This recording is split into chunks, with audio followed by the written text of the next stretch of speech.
Chapter 32. Bed sharing with my baby. Baby cries in the crib. Cries ensue. I blurt, "Hey babe, do you mind?" Wife replies, "But if I get Samuel out of the crib, he'll be on my boob all night long." I snap back with, "All of a sudden, your boob has more important places to be?"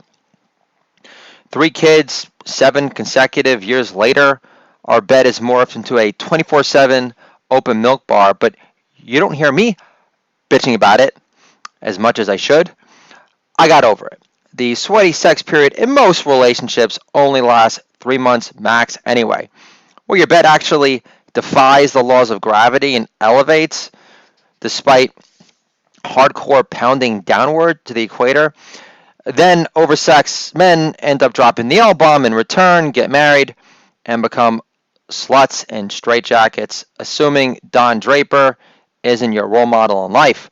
Again, I'm not complaining about this new dynamic in my relationship with the wife I used to go double dosing on E with in Central Park to lick up a scattering of early evening rainy mist at Paul Van Dyke's concerts.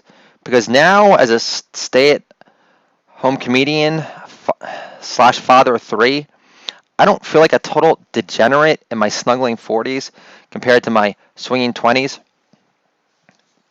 Lucky to get out of LA alive phase of my life. Now when I see a pair of fairy wings around me, I tense like the time my wife's best friend bought my 5-year-old daughter fairy wings for Christmas. I said, "Take those fairy wings off my daughter. She already looks like an overdose at the limelight waiting to happen." Now in my snuggling 40s, I've been blessed with the God-given honor to keep my third baby member of my developing Kiss Army snugly and warm. Some call bed sharing with your kids co-sleeping, which falls under a Danish philosophy called attachment parenting. The idea behind the parenting philosophy is bed sharing with your newborn is the root of the most secure, happy kids as they get older because they never felt emotionally abandoned their first week out of mom's heavenly portal snatch alone, crying out their latest hunger pangs for pure booby milk straight from the tap. And who can blame babies for wanting instant access to pure boob at 2 in the morning over the man-made kind, normally served in a bottle, too scolding to scoff down the second they need it most? But I'm not going to bore you with the minutia of feeding my baby boy leftover boob milk and endless bottles of formula to the point where his cheeks almost exploded from being the beneficiary of never-ending booby milk keg stands of sorts. I want to tell you how bed sharing with my baby has been largely responsible for establishing the roots of my love supreme happy baby.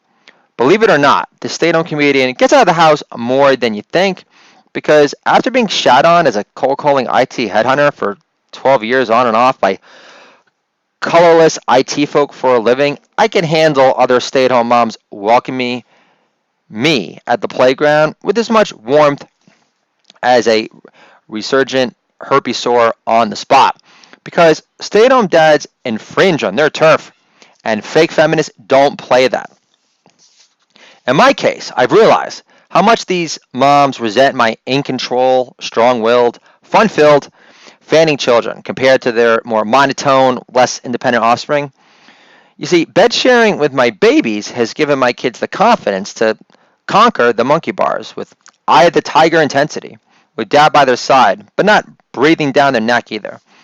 Back in the day, they used the rod to discipline their children. The Bible even promotes the practice. Raise the rod! Then helicopter parents came along and stripped away all possibility of self-empowerment from kids, confronting their putz-embedded DNA without being paralyzingly self-conscious about it. Attachment parenting is the sweet spot in the middle. Again, an old-world Danish comedian, conductor, and pianist Victor Borge said laughter is the shortest distance between two people.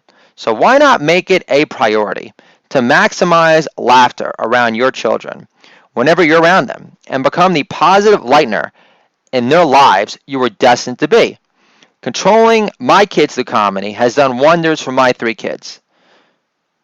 Stay tuned for our family cooking show, Better Than Booby, and be the judge.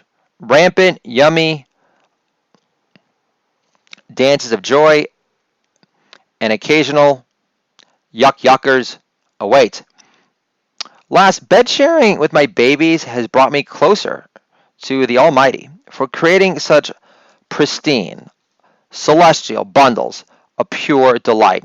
At night, I no longer obsess, reverting to my cherished alone downtime away from the kids, normally involving weed, beer, porn, or TV, knowing how much joy I derive from nighttime bonding in bed with my kids, reading just one more Mr. Rogers poem nightcap for the road, assuming I bored the kids to death with trying to inject some soul glow passages from Charles Bukowski poems of yesteryear, thinking at the very least my two sons will develop a heightened appreciation for women knocking on your door at 4 o'clock in the morning in high heels.